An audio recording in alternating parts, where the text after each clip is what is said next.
So then we're going to go to the moon. Where is there a crescent on the Serpent Mounds?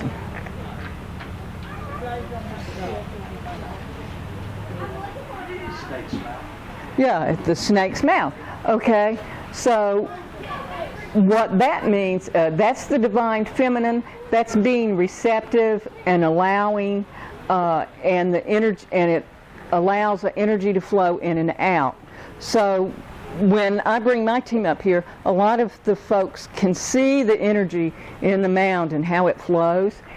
And what happens is the spiral gathers the energy coming up from the creek and from the fault lines that go deep into the earth from the meteor crater. Then it goes up the wave coils and speeds up. Then it goes out of the mouth and it shoots out like that, like a dragon shooting out fire. The energy shoots out and it goes around and around and around. It goes both clockwise and counterclockwise inside the egg shape. All those ley lines meet in the middle, and then it focuses energy up here to the triangle, which in the old days, when they did ceremony, they would put this big, huge crystal on it. And the Cherokees have a story of Uktana, the Cherokee dragon, and Uktana had a crystal right in his forehead.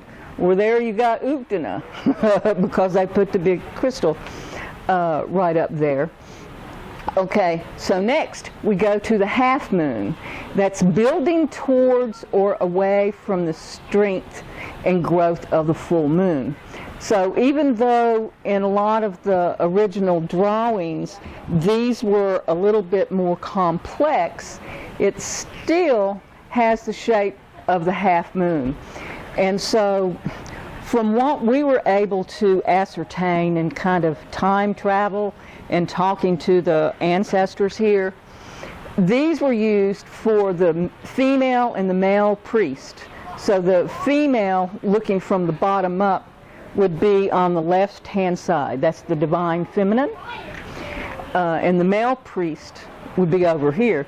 And in one of our group earth-keeping works here, we actually did a ceremony to balance the divine male and female. So we had a guy on one side and the female shaman on the other, and they did their thing, and then they crossed over, balancing the male and female energy. And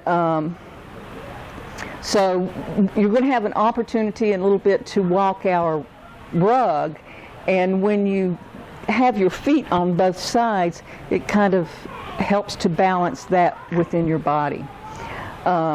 So the next symbol is equilateral cross, and that's supposed to be one of the most ancient symbols in all civilizations, and it's the four winds, the four directions, the four seasons, but in psychological terms, it's a choice that you, so even though that's not directly in the mound, it does happen because you cross over the mound on the steps, on the little sidewalk that they built through the mounds. And what we found is that that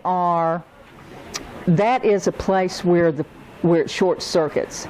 Every time somebody crosses over it, it cuts the energy. Even though we did Melody, you know, the lady that does the Crystal Bible, she donated 3 very rare, thin amethyst crystals to us that we didn't put in the ground, but we energetically put on either side and in the middle, so the energy would continue to flow. And that seemed to really help it. But there is a crossroads there, you know. The spiral is circling around and you're walking over it, so it short circuits. Charlotte, can I borrow you for a second? I want to show you what that's like.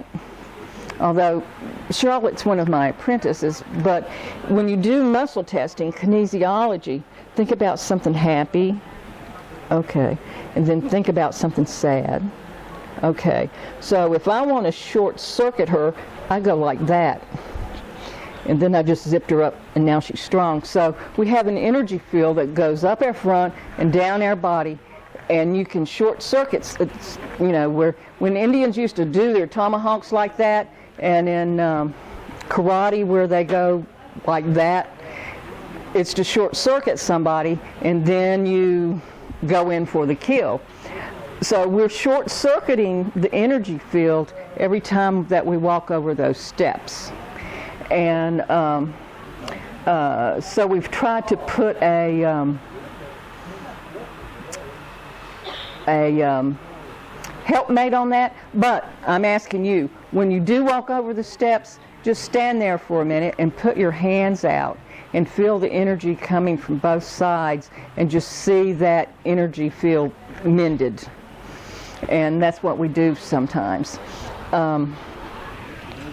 Okay, the next symbol is the sun, Father Sun, which is the circle and the little things coming up from it. So the sun figures into the mound because part of the reason that it works is it gains the energy from the sun. It's not just the energy from the ley lines and the water, it's also the sun. And so when there's a big solar event, like when we get hit by solar flares and you see on Facebook that there's an aurora borealis or something like that, then the snake really wakes up. There's a whole lot of extra energy in it to work with and to get healing from. Okay, so next I'm going to go to the double lightning bolt. If you'll look at me and smile before you do it, I'll get out of your hair. Thank you. Thank you. The double lightning bolt. I learned about this from Dhyani Yahoo. It's a symbol of duality that we experience in the third dimension. So trauma, drama, and all that kind of stuff is third dimensional work. But we're moving now through the fourth dimension into fifth dimension, which is much more compassionate, community-oriented, more peaceful. And so if you had pretty good vision and could see energy, that would look kind of like how the energy flows down through here, because it goes down on one side of the mound and up on the other, the way the energy is charted into it. And of course, Serpent Mound is known for being a place that gets hit by lightning all the time. You know, the trees are always, you know, it's a wonder any trees exist here because it attracts lightning. So certainly lightning is a very important element here. Okay, we miss a triangle, and that's one of the main symbols. The shaman's doorway is a triangle. When I do like this,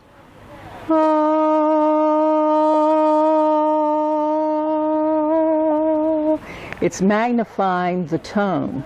Triangles magnify energy and balance it, and there's a lot of esoteric meanings to triangles, body, mind, spirit, that kind of thing. But that's just what triangles do, you know. So right here's a triangle. See? Very simple triangle. So you know, whoever was the designer and engineer of this put everything in it. I mean, you know, everything that had medicine as far as art form, it has in it.